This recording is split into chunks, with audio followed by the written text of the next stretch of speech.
अस्सलाम वालेकुम ख़वातीन और हज़रात, very good morning to all of you. आप सबको द मॉर्निंग स्टार में खुश आमदेद कहते हैं। हमारे साथ है शेफ मुनीज़ा, जो कि सुबह सुबह किसी को मैसेज कर रही है बहुत ही गुस्से का मुंह बनाते हुए। कौन था शेफ मुनीज़ा? सुबह सलाम का तो जवाब दे दे। वालेकुम किससे बात कर रही थी मैसेजेस पे?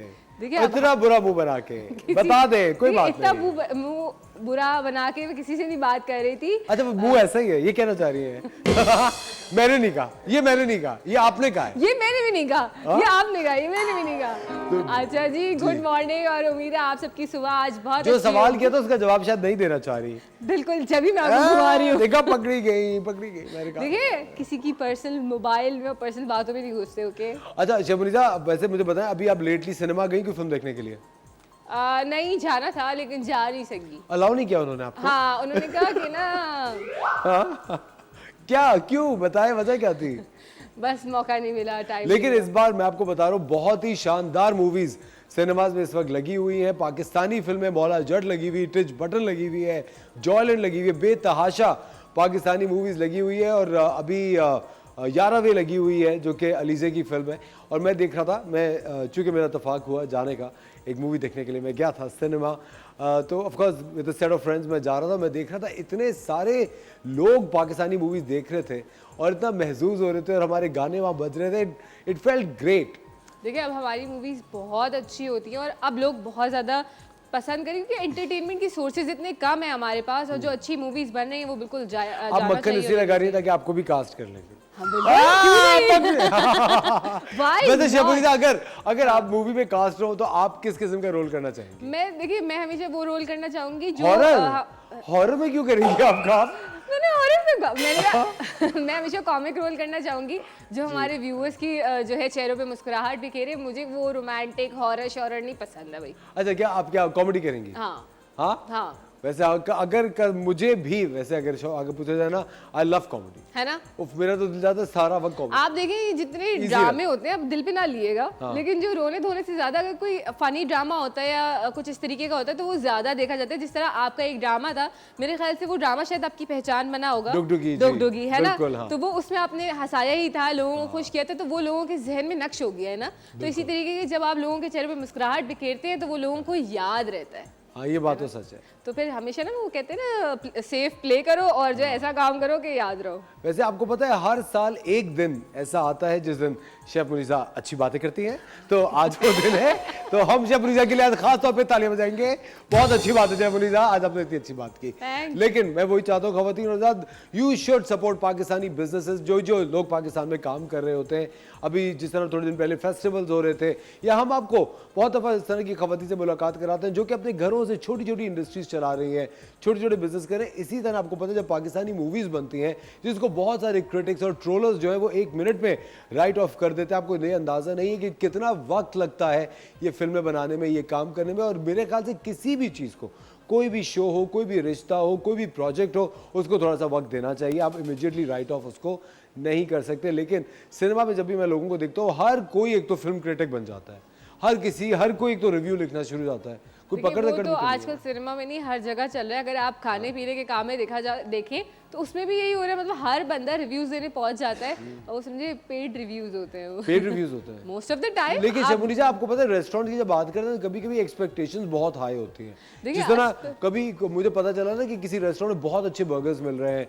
या कि बहुत ही आउटस्टैंडिंग पिज्जा है और मैं वहाँ गया और मुझे इतना मजा नहीं आया, तो शायद हम एक्सपेक्ट ज्यादा घंटे लग जाते हैं, ऐसा कुछ होता है ऑफ कोर्स, है ना। और कुछ ये भी होता है कि जब बहुत ज्यादा आप वायरल हो जाते हो या चल जाते हो तो आप अपनी क्वालिटी डाउन कर देते हो। लेकिन आपको पता है एक ऐसा रेस्टोरेंट था, अगर हम इंटरनेशनली बात करें, जिसकी मैंने जितनी तारीफ सुनी है वो वाकई अपने मयार पे पूरा उतरता है। वो था नुसरत का, जो सॉल्ट बे का, नुसरत का। लेकिन उसके बारे में भी कितनी नेगेटिव चीजें हुई हैं अगर आप देखें तो। उन्होंने वो एक बिल पोस्ट कर दिया था जो कि बहुत महंगा बिल था ऑफ कोर्स, लेकिन अब आप वहाँ जाके अब आप इतना खाना तो नहीं खाएंगे, ज़रा सा ही खाएंगे। लेकिन मैं आपको बता रहा हूँ इतनी डिलिशियस मीट मैंने शायद अपनी लाइफ में कभी नहीं खाया जो मैंने अच्छा। हाँ, इट्स डिलिशियस। जबरदस्त। ये आप वो मतलब वो मुझे खिलाते तो मैं बात भी करती इस बारे में, आपने मुझे खिलाया ही नहीं। Sorry what. कितनी सेल्फिश है आप ये असफर। लेकिन ये शेफ मुनीसा, ये जो एक्सपेक्टेशन का गेम होता है ना, हाँ। मुझे लगता है ये बहुत ज्यादा हो जाता है। आई थिंक रिश्तों में भी, हर चीज़ किसी में, दिन से भी, अगर आप कभी किसी जॉब इंटरव्यू के लिए जा रहे हैं, अगर आप किसी से मिलने के लिए जा रहे हैं, एक जो एक्सपेक्टेशंस जो होती है ना, आई थिंक वही आपको लेट डाउन करती है। 100%। कभी आपके साथ समय शेफ मुनीसा? बिल्कुल ऐसा होता है। आप बहुत ज़्यादा अगर देखा जाए तो खाने पीने की उसमें तो बहुत दफ़ा होता है कि बहुत ज़्यादा रिव्यूज़ देख के मैं जाती हूँ, यार अच्छा चलो बहुत अच्छा होगा, फिर जब जाके ट्राई करो, अच्छा नेगेटिव फीडबैक देना भी अच्छा नहीं लगता कि सामने वाला बंदा डिसहार्ट हो जाएगा। हम तो यही सोचते रह जाते हैं यार सामने वाले को हमारी बात बुरी ना लग जाए, भले वो कुछ भी बोल के निकल जाए। तो अक्सर मोस्ट ऑफ द टाइम इस तरह होता है। और यही चीज़ आप रिश्तों में भी देखो, जिन रिश्तों के लिए हम कर रहे होते हैं उनसे हम एक्सपेक्ट करना शुरू कर देते हैं, चाहे वो ऑफिस कोलीग्स हो, चाहे वो आपके घर पे आपके रिश्ते हों। मेरे ख्याल से एक्सपेक्टेशंस को खत्म कर देना चाहिए। वो किस तरीके से करें, इस पर वो बताएं। एक्सपेक्टेशन खत्म आपको इसी तरह से करनी चाहिए कि एक्सपेक्टेशन मत लगाएं। हम जो फजूल की उम्मीदें लगा लेते हैं अपने और उम्मीदें लगाना बेसिकली एक ख्याली दुनिया में रहना होता है जिसका हकीकत से कोई ताल्लुक नहीं होता। आपको रियलिस्टिक अप्रोच आपकी हमेशा ज़िंदगी की तरफ होनी चाहिए और ज़िंदगी को ऐसे एक्सपीरियंस करें जैसे as it comes to you. हम लोग फजूल में अगर पहले से बहुत ज़्यादा सोचेंगे तो बहुत मार्जिन होता है डिसअपॉइंट होने का, तो आप इतना ज़्यादा डिसअपॉइंट नहीं होंगे। अच्छा सोचें, लेकिन ज़्यादा उम्मीदें मत वाली जो सोच है ना, मतलब ये आपके एक टाइम पे जब आप बहुत ज़्यादा एक्सपीरियंसेस कर चुके होते हो ना, फिर ये सोच डेवलप होना स्टार्ट होती है आपके अंदर। लेकिन एक यंग एज में जो हमारी यंग जनरेशन है वो आप देखिए बहुत ज़्यादा हर चीज़ से दिल लगा आप लेट डाउन भी उतने ही हो जाता है। हमको पता है, देखिए हर इंसान को स्ट्रगल तो करनी चाहिए। बिल्कुल। आप देखिए जिस तरह हम हर दफ़ा चूटी की मिसाल देते हैं, आप उसको 100 दफ़ा गिराएं वो 100 दफ़ा दोबारा उठती है 100%। एक चूटी। जबकि देखिए अल्लाह ताला ने ये क्रिएचर्स जो क्रिएट किए हुए मेरे ख्याल से इसीलिए किए हुए कि हम लोग इनसे भी कुछ ना कुछ सीख सके। तो मेरे ख्याल से ये अपनी जितनी आप एक्सपेक्टेशंस रखेंगे उतना ही आपको एक डिसअपॉइंटमेंट का खर्चा होगा। आपको हमेशा फोकस रहना चाहिए अपने गोल अचीवमेंट पे। आप अपने गोल अचीव करने की तरफ फोकस रहें जो आप करना चाहते हैं। लेकिन आपको पता है फेलियर्स आपकी ज़िंदगी का हिस्सा होंगे और वो बहुत बेहतरीन हिस्सा होते हैं मेरे ख्याल से। इस पर कि अगर फेलियर्स ना हो तो आपको सक्सेस की वैल्यू कैसे पता चलेगी, अगर आपने बुरा वक्त नहीं देखा तो अच्छे वक्त की कदर कैसे आएगी। इसीलिए शेफ मुनीसा 6 दफ़ा फेल हुई थी स्कूल में, है ना? हाँ, कितनी बार? नहीं कम बता दिया आपने। 8-10 दफ़ा तो हो ही गई थी। ख़वातीन के साथ वक्त हो जाते हैं छोटे से ब्रेक का। एक शानदार शो आज का हमने आपके लिए लाइन अप किया है। हमारे साथ होंगी हिना अनीस जो कि बड़ी जबरदस्त न्यूट्रिशनिस्ट हैं, हुमाद नाज सिंगर होंगी जो कि वजाहत होंगे, और किरण जावेद होंगी जो कि बात करेंगी टॉलरेंस पे। मिलते हैं आपसे ब्रेक के बाद।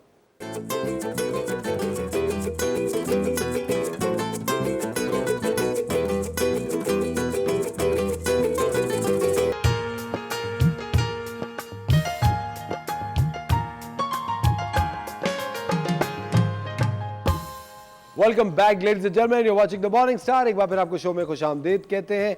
आपकी मुलाकात में कराना चाहता हूँ हनी से। हाय सॉरी हनी नहीं, हिना से। और हिना आज बात करेंगी हनी के बारे में। हिना कैसी हैं आप?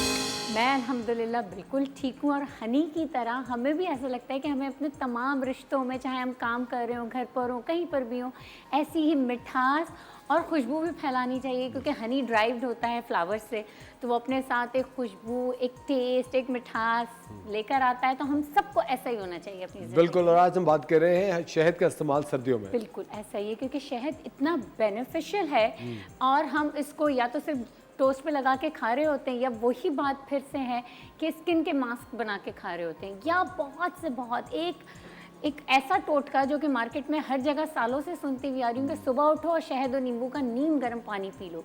तो ये सिर्फ इसलिए नहीं है, बहुत लोग हैं है ना जो कि सुबह उठते ही गर्म पानी में शहद पीते हैं, और वो एक उनका ही कॉन्सेप्ट है कि वो ब्लोटिंग और वजन कम करता है। शहद इन अ सेंस बहुत गर्म पानी में, जो मेरी एडवाइस है ना, कभी भी बहुत ज़्यादा गर्म पानी में शहद का इस्तेमाल नहीं करना चाहिए।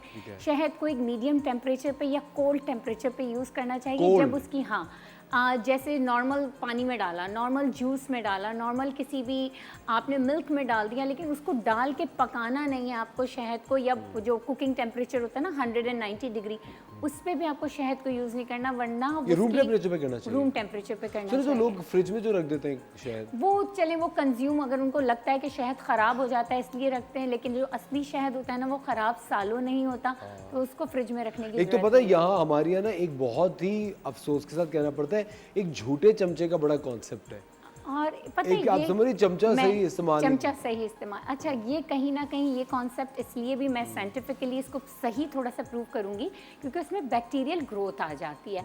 अगर आप शहद को किसी ऐसी बॉटल में डालें कि जो कि नोजल के जरिए निकलता है, तो फिर तो इसमें सवाल ही पैदा नहीं होगा। आइडियल है वो। आइडियल है, ठीक है ना। दूसरा ये कि शहद को सर्व करने का चमचा अलग ही होना चाहिए, उसको यूज़ करा हुआ चमचा ना डालें किसी भी चीज़ में, सिर्फ शहद में नहीं, खाने में भी ना डालें, किसी और लिक्विड में भी ना डालें, तो वो जो उसके सर्विंग स्पून होता है ना वो हमेशा अलग होना चाहिए। तो ये अच्छा जब हम शहद की बात करें और शहद की मक्खी की बात ना करें, ऐसा कैसे हो सकता है? मेरा मतलब ये है शेफ मुनीसा, सॉरी शेफ मुनीसा, मैं कुछ और मैं कह रहा था कि आपने कभी अपनी जो रेसिपी बना रही होती है, आपने कभी ऐसा ट्राई किया कि जो चीनी है उसको शहद से रिप्लेस कर दें? बिल्कुल करा है, लेकिन जो है ना शहद की उतनी मिठास नहीं आती जितनी चीनी की आती है। और कुछ रेसिपीज़ में ऑब्वियसली आप कर सकते हैं, लेकिन जो है शहद के एक अच्छा सा अपना अरोमा होता है जो आता है। लेकिन अगर देखा जाए हेल्थ पॉइंट ऑफ व्यू से, तो चीनी के बरक्स शहद बहुत ज़्यादा जो है बेहतर है। अच्छा है, बहुत अच्छा है। बहुत बेहतर। चीनी तो होनी ही नहीं चाहिए मेरे ख्याल से, नो फॉर चीनी। अच्छा आपके जब शहद है घर में, आप किस फ्रीक्वेंसी में इस्तेमाल करती हैं? बहुत ज़्यादा यूज़ होता है, क्योंकि अक्सर बच्चे पैनकेक्स के साथ बहुत ज़्यादा एंजॉय कर रहे होते हैं, या डिफरेंट डिप्स में भी मैं यूज़ कर रही होती हूँ। लेकिन जैसे सर्दी का मौसम शुरू हो गया है, तो हम जो है रोज़ाना रात को, मेरी आदत है कि मैं बच्चों को वो चटा के ज़रूर सुलाती हूँ, क्योंकि उससे जो है आपका थ्रोट जो है वो सही रहता है और सीना नहीं बढ़ता, तो वो मैं लाजिम जो है उनकी डाइट में उसको शेफ मुनीसा, लेकिन वो क्रिस्टलाइज होता है? नहीं नहीं होता? नहीं बहुत लोगों की शिकायत होती भाई है। वो जाली शहद होते हैं, वो सही नहीं होते, जो जाली शहद क्रिस्टलाइज हो crystallize जाते हैं। होगा। आप फ्रिज में रखेंगे शहद जम जाएगा, वो जाली है। तो I am so sorry to say, मैं ये सारे शहद सप्लायर्स का नुकसान नहीं करना चाहती, बट अगर हमें अपनी हेल्थ को कंसिडर करना है ना, तो हमें इतनी अवेयरनेस होनी चाहिए कि हम क्या शॉपिंग कर रहे हैं, कहाँ से चीज़ ला रहे हैं, और उसके एविडेंस हैं कि नहीं है। और मैं सबको ये सजेस्ट करती हूँ कि अगर वो घर आके चीज़ ख़राब होती है, तो डोंट फील शाय, जाके उस प्रोडक्ट वाले को बताएं कि आपकी ये चीज़ थी और ये गलत है, ये ख़राब है, क्योंकि ये बात पैसों की नहीं है, ये आपकी अपनी ज़िंदगी और फैमिली के हेल्थ की बात है। तो don't compromise on those things. ठीक है। बिल्कुल, क्या कहते हैं? Exactly, there has to be shoe shoe की नहीं सू। इसके साथ साथ शहद ना सिर्फ खाने के लिए बहुत टेस्टी है, शहद हमारी बहुत सारी जो हमारी बीमारियां हैं ना उनको क्योर भी कर सकता है। अब अगर मैं आपको कहूँ स्किन के लिए तो अच्छा है शहद, वुंड्स हील कर देता है, बहुत ऐसे कट्स लग जाते हैं या बर्न हो जाता है ना कभी, तो आप उस पर कुछ ना करें, आपके घर में शहद पड़ा है हल्का सा लगा लें, तो आप ये देखेंगे ना कि जो उसकी हीलिंग प्रॉपर्टी है आपके जले हुए के निशान को और उसके इन्हें लोग आंखों में ड्रॉप्स की तरह भी शहद डालते, कहते हैं बहुत उससे आंखें अच्छा, उसके लिए ये शहद की बहुत डिफरेंट किस्म होती है। जो नॉर्मल शहद जो हम चीज़ों में यूज़ करते हैं, ये वो शहद नहीं होता, तो इसको भी बहुत देखभाल के, क्योंकि जो बहुत सारे शहद सप्लायर्स हैं, बड़ी बड़ी चेन्स हैं, उनके पास जाके मशवरा करके वो चीज़ लें कि आप किस चीज़ के इस्तेमाल के लिए ले रहे हैं, क्योंकि हर शहद हम आँख में नहीं डाल सकते, और इसके लिए आँखों में डालने के लिए मेरे पास कोई एज सच साइंटिफिक एविडेंस मौजूद नहीं है। मैं उस न्यूट्रिशन पे बात करती हूँ जिसको मैंने खुद रिसर्च किया हुआ होता है, जिसकी एविडेंस मेरे पास होती है, तो फिर मैं उसको आगे लोगों को उसकी रेमेडीज़ देती हूँ। विदाउट एविडेंस में रेमेडीज़ नहीं देती।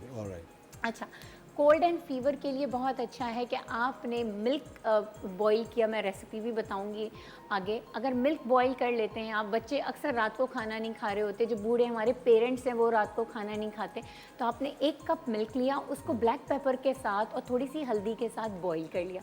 बॉईल करने के बाद अगेन जब वो थोड़ा सा ठंडे टेम्परेचर पे आया, उसमें थोड़ा सा शहद डाला और 1 चमचा ऑलिव ऑयल डाला, और आप ये दें, बच्चों को भी दें, बूढ़ों को भी दें, उनकी हड्डियों का दर्द ख़त्म हो जाएगा। सर्दियों की वजह से हड्डियों में ज़्यादा दर्द होने शुरू हो जाता है। ये मिल्क पिलाएंगे जिसको मैं गोल्डन मिल्क कहती हूँ विद हनी, तो ये दर्द हड्डियों का ख़त्म हो जाएगा, बच्चों का और बूढ़ों का। बालों के लिए बहुत अच्छा है, बहुत अच्छे हेयर मास्क में यूज़ होता है। आपके स्काल्प में जो डेंड्रफ और डर्मेटाइटिस हो रहा होता है उसको ठीक कर रहा होता है, एक्सफोलिएट बहुत अच्छा करता है। इसके साथ साथ वेट लॉस में हेल्प करेगा। ऑब्वियसली जब आप शुगर से रिप्लेस शहद को करेंगे तो उसकी न्यूट्रिशनल वैल्यूज़ बढ़ जाएंगी और उसका जो बॉडी में जाके एब्जॉर्प्शन हो रही है ग्लूकोज की वो इतनी नहीं होगी। ग्लाइसेमिक इंडेक्स अच्छा है शहद का। जॉइंट पेन, जैसे मैंने अभी रेमेडी बताई, जॉइंट पेन के लिए बहुत अच्छा है। इम्यूनिटी के लिए जैसे अभी शेफ़ मुनीज़े भी बता रही थी, यही चीज़ है। आप शहद में अदरक का जूस और एक चुटकी काली मिर्च और उसके साथ 2-3 ड्रॉप्स डालने हैं आपने ऑलिव ऑयल के। अदरक का जूस क्योंकि ऑलिव ऑयल और ब्लैक पेपर के साथ कॉम्बिनेशन में जाके बॉडी में अब्जॉर्ब होता है, तो ये इम्यूनिटी के लिए इस विंटर सीजन में बेहतरीन है। 1 चम्मच शहद, 1 टीस्पून अदरक का जूस, 1 चुटकी ब्लैक पेपर और 2 से 3 ड्रॉप्स ऑलिव ऑयल के। बेहतरीन। ये आपने रोज बच्चों को खिलाना है, खुद भी खाना है, ये पूरे थ्रू आउट विंटर सीजन। जबरदस्त खबरदार। और हम लेते हैं एक छोटा सा ब्रेक और मिलते हैं आपसे ब्रेक के बाद।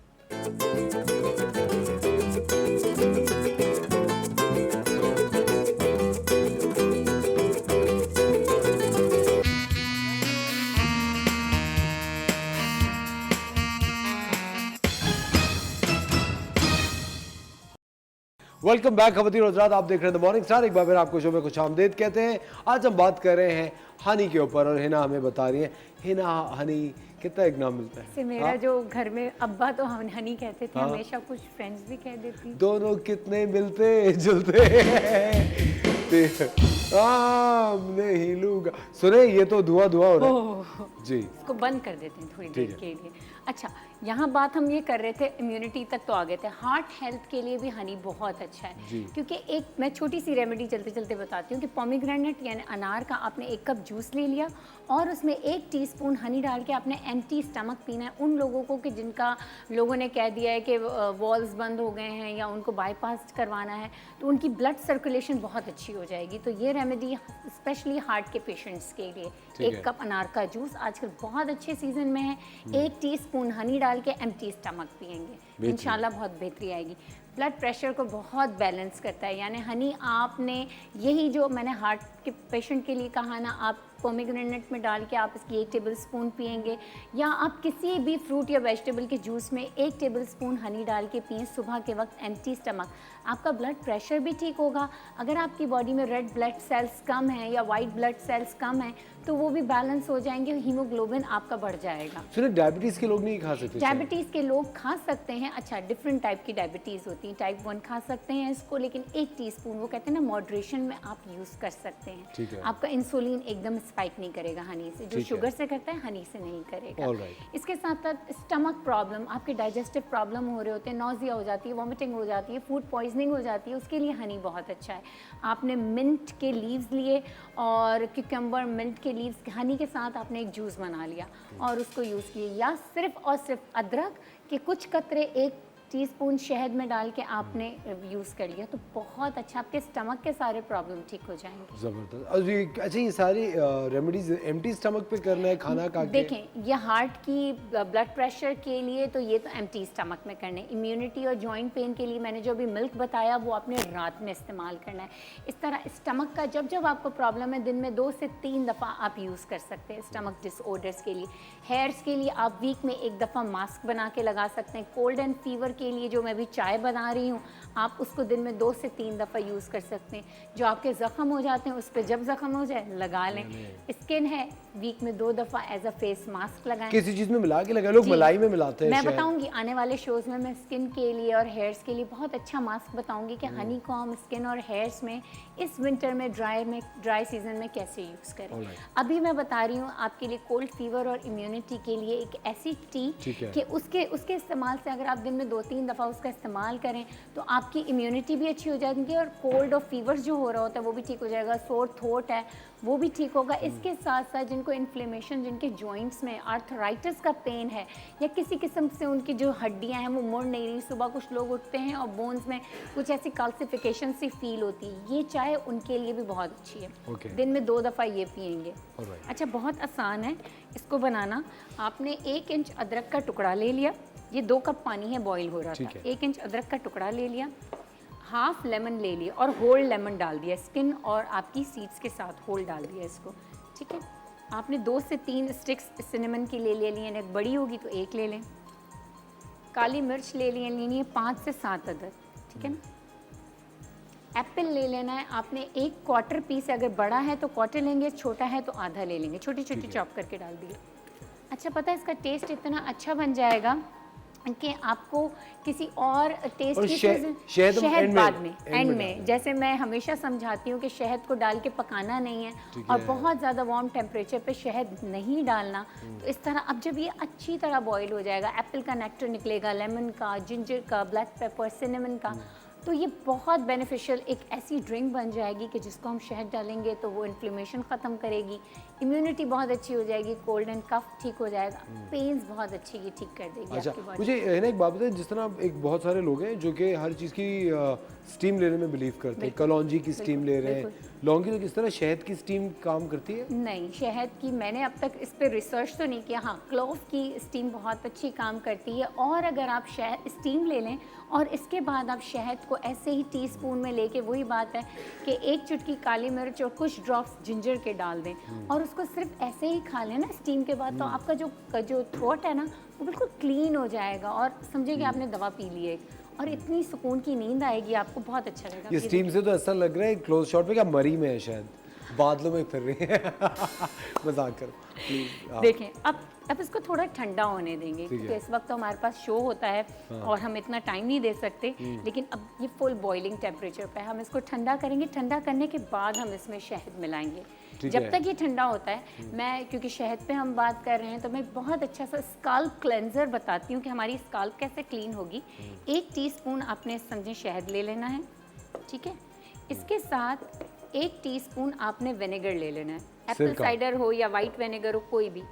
इसको ऐसे डिज़ोल्व कर लेना है। डिज़ोल्व करने के बाद कॉटन लेनी है ना, कॉटन का बॉल लेंगे, और आपका हेड जो है ना उस वक्त साफ़ होना चाहिए, मतलब शैम्पू हुए हुए साफ बाल होने चाहिए, ठीक है। शैम्पू कर लिया, इसके बाद आपने कॉटन बड से ना ये पूरे हेड में लगा लिया, रूट्स में, और हल्का हल्का मसाज किया। मसाज करने के बाद 30 मिनट्स तक इसको छोड़ दिया। 30 मिनट्स के बाद सादे ठंडे पानी से यानी टैप वाटर से आपने बालों को रिंस कर लेना है। इसके बाद कोई शैम्पू वगैरह नहीं लगाना, अच्छे से रिंस कर लेंगे। आप देखेंगे कि इचीनेस जो आपके स्काल्प में हो रही है, डैंड्रफ हो रही है, वो ठीक हो जाएगी। है ना, सर्दियों के मौसम में लोगों को बहुत ज़्यादा ड्राइनेस भी बिल्कुल होती है, तो ये उसका बेहतरीन इलाज है, ये बिल्कुल ठीक कर देगा आपकी उसको, डैंड्रफ को। अच्छा, आप ये क्योंकि हो गया, आप ये देखेंगे कि इसका हल्का हल्का कलर अभी तो क्योंकि आया नहीं है, हम इसको ठंडा होने देते हैं थोड़ा सा। अब फिर इसमें अभी इस वक्त कोई कलर नहीं है, लेकिन जब ये पड़ा रहेगा ना थोड़ी देर, तो ये सिनेमन का इसमें से कलर हल्का सा गोल्डन कलर, बहुत अच्छा सा कलर आएगा। और इसमें हम शहद मिलाएंगे और फिर यूज़ करेंगे। ये चाय इतनी बेनिफिशियल है कि ये मल्टीपर्पज़ टी है। ये आपके दर्दों को ठीक करेगी, इम्यूनिटी अच्छी करेगी, कोल्ड एंड कफ ठीक करेगी, आपको छींकें आ रही हैं वो ठीक हो जाएगी। और सबसे ज़्यादा मैंने इसका फ़ायदा देखा है कि सर्दियों में हड्डियों में दर्द बहुत ज़्यादा हो जाता है, कुछ लोगों को जॉइंट्स मोबिलाइज करने में भी बहुत प्रॉब्लम होती है। तो ये चाय जब दिन में 2 से 3 दफ़ा पियेंगे तो बहुत फ़ायदा होगा। ज़बरदस्त, वेरी नाइस। बहुत बहुत शुक्रिया है ना आपका, थैंक यू वेरी मच। आप हमेशा हमें कोई नई चीज़, हर चीज़ के फ़वाइद बता रही होती है, लेकिन आज शहर के बारे में जो आपने बातें बताई, ऑफ कोर्स वो बहुत सारे लोगों की जो मिथ्स भी थे वो टूटे होंगे। बहुत बहुत शुक्रिया आपका। वक्त हो जाता है एक छोटे से ब्रेक का, ख़वातीन और आज़ाद मिलते हैं आपसे ब्रेक के बाद।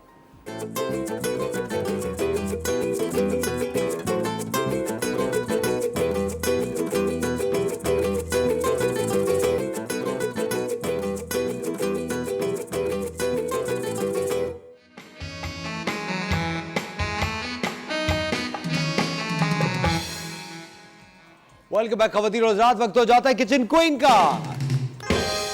कैसी हैं आप? मैं बिल्कुल ठीक, और अब जो बताने वाली हूँ उसके बाद असर बहुत खुश हो जाएंगे।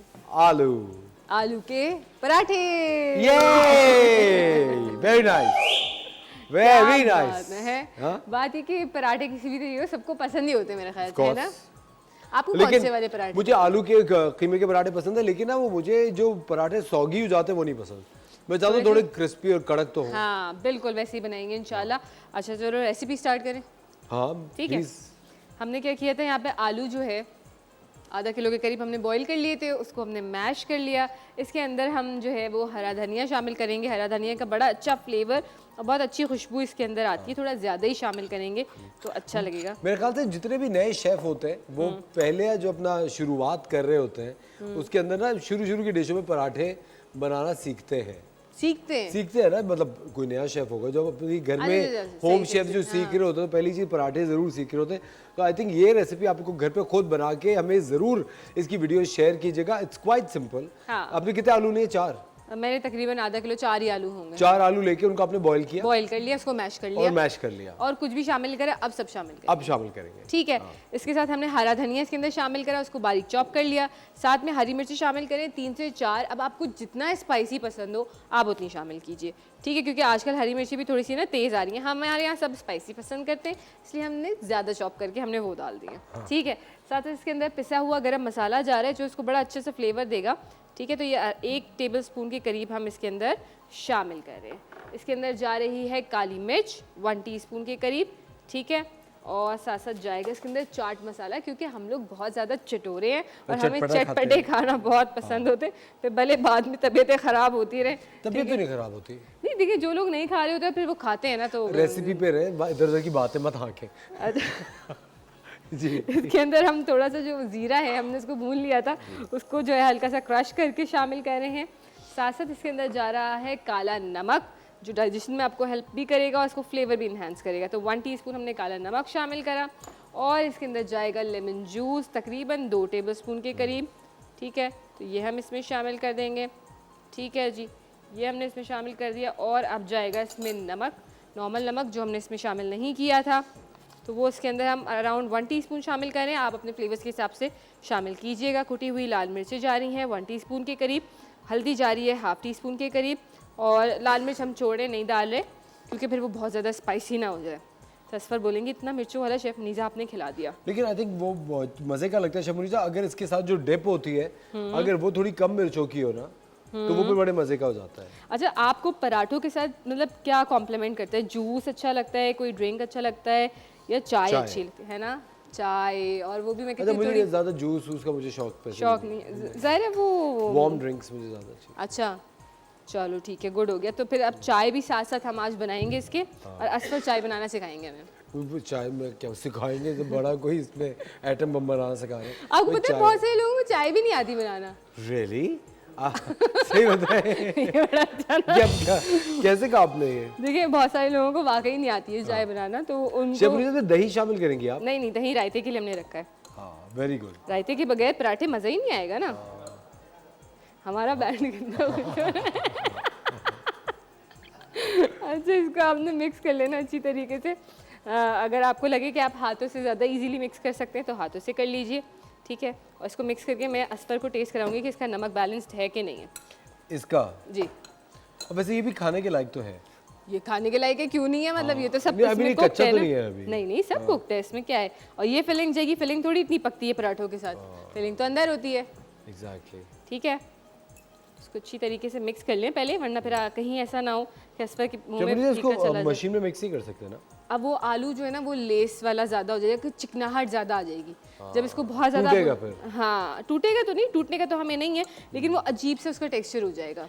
हाँ, शेफ मुनीज़ा इसकी हम बॉल्स बना के फ्राई कर सकते हैं, उसमें थोड़ी सी चिकन डाल के वो चिकन कटलेट बन सकता है। बिल्कुल बन सकता है, आराम से बन सकता है। आलू की कचौरियाँ जो अक्सर रमज़ान में हम बना रहे होते हैं, बेसन लगा के फ्राई करते हैं, वो भी लोग बड़ी पसंद करते हैं। वो भी कुछ इसी तरीके से बनती है, बस उसमें अनार दाना जो है वो वॉश करके थोड़ा सा मोटा कूट के वो शामिल कर देते हैं। ठीक है, तो ये तैयार हो गई है इसकी फिलिंग। और नमक टेस्ट करेंगे इस पर। Test testing best. मिर्ची बहुत तेज तो नहीं है? मिर्ची तो है ही नहीं, बिल्कुल भी मिर्ची नहीं है। क्यों नहीं है? इतनी सारी तो हमने डाली। चलो थोड़ी सी लाल मिर्ची भी शामिल कर दें, देख लें फिर। बहुत हल्की सी मिर्च है इसमें तो। अच्छा, चलो नमक तो सही है। नमक सही है, चलो थोड़ी सी मिर्च शामिल करी, पता चला असफर ने ज़्यादा मिर्च डलवा दी, पूरी टीम जो है मेरे गले आ जाएगी। चलो इसको मिक्स कर लेते हैं। अच्छा, हमने आटा क्या किया था, आटा गूंद लिया था हमने, तकरीबन 500 ग्राम मैदा लिया, उसके अंदर 1 टीस्पून नमक शामिल करा था और 1 से 2 टेबलस्पून मैंने ऑयल शामिल करा था और उसको गूंद लिया था अच्छी तरीके से। गूंदने के बाद मैंने उसको रेस्टिंग टाइम दिया तकरीबन आधा घंटा। आधे घंटे के बाद मैंने उसकी जो है वो बॉल्स बना के उसको भी अच्छी तरीके से ऑयल लगा के रख दिया, ताकि जो है ना हमारा आटा जो उसको जब रेस्टिंग टाइम आप अच्छा देते हैं ना तो आपकी रोटियां या पराठे बहुत अच्छे बनते हैं। आप नोट करिएगा, कभी आप बिल्कुल फ्रेश आटा गूंने और उसके बाद आप रोटी या पराठा बनाते, उसके टेक्सचर में बहुत डिफरेंस होता है बनिस्बत उसके कि जो आप जिसको रेस्टिंग टाइम देते हैं। तो थोड़ी सी हम जगह कर लेते हैं यहाँ पर, ताकि जो है हम हमारे पराठे जो है वो बना। ये घी है, ये घी है बिल्कुल, क्योंकि अभी सर्दियों का मौसम है, आपको पता है, तो वो जम जाता है। अच्छा, आप लोग देख सकते हैं मैंने आटा जो है वो इस तरीके से बॉल बना के रख लिया था, इसको भी मैंने ऑयल लगा लिया था। अब आप 2 तरीके से पराठे बना सकते हैं। एक तो आप डी शेप वाला, बहुत सिंपल सा, जैसे असफर ने बात की थी कि जैसे नए नए सीख रहे हो, हाँ, तो पहले जो इसको ऑन कर लें ताकि ये इतनी देर में गर्म हो जाएगा। अच्छा, 2 तरीक़ों से बना सकते हैं। हम यहाँ पे बेलन के बगैर बना रहे क्योंकि हमारा आटा जो है वो सॉफ्ट और लचीला है। मुझे थोड़ा सा ऑयल चाहिए होगा जो मैं इस पे लगाऊंगी, ठीक है, ये ठीक है, इस पे मैंने ऑयल लगा लिया, थोड़ा सा अपने हाथों पे भी ऑयल लगा लें। इसको आपने इस तरीके से फैला लिया। अगर आपको बेलन से मुश्किल लगती है ना, तो जब आटा आपका सॉफ्ट होगा, अच्छी तरीके से खमीर हो चुका होगा, तो वो इजीली फैल जाएगा। आप कभी पठान भाइयों के पास जाएं, वो कभी भी बेलन का इस्तेमाल नहीं कर रहे होते इस पर, वो हाथों से जो है इसी तरीके से फैला के और पराठे का शक्ल। अच्छा, एक तो तरीका ये हो गया, मैं बहुत ईजी वाला सबसे सिंपल तरीका बताऊँगी, डी शेप वाला पराठा, ठीक है। अच्छा, हम इसके अंदर ये आलू की जो है वो फिलिंग कर लेते हैं इस तरीके से। अच्छा, अब ये आपकी अपनी चॉइस है, बहुत से घरों में जो है बिल्कुल हल्की फिलिंग के साथ बनता है आलू का पराठा। एग्जैक्टली शमनी, मैं चाहता हूँ कड़क हो। हाँ बिल्कुल। कड़क के लिए क्या करेंगे आप? कड़क के लिए थोड़ा सा आपने ना फ्लेम हल्का रख के मीडियम फ्लेम पे आपने इसको करेंगे, ठीक है, ताकि वो थोड़ा स्लो कुक होगा तो वो क्रिस्पी कुक होगा, ठीक है। इसको हमने इस तरीके से कर दिया। अच्छा, अब आप इसको यहाँ से ट्विस्ट भी कर सकते हैं और आप चाहें तो कांटे की मदद से इसको प्रेस भी कर सकते हैं। अभी अब जब हम बाहर जाते हैं होटल पे खाने के लिए, तो पठान भाई जो है ना वो इस तरीके से ट्विस्ट कर रहे होते हैं उसको, ताकि वो बिल्कुल ही लॉक हो जाता है, ठीक है। तो इसको हम जो है इस तरीके से आहिस्ता आहिस्ता ट्विस्ट करके बंद करते जाएंगे, या ये नहीं हो रहा है तो बिल्कुल कांटा ले लें और उससे ईजीली प्रेस कर दें इसको आप, ठीक है, तो वो बहुत ईजी हो जाएगा। दूसरा कांटे से भी तो कर देते हैं ना, कांटा चुबाने के लिए ही होता है। ख़वातीन और हज़रात, अब इन्होंने इस तरह की बात की कि हमें ब्रेक लेना पड़ा, तो हम आपसे मिलते हैं थोड़ी सी देर बाद।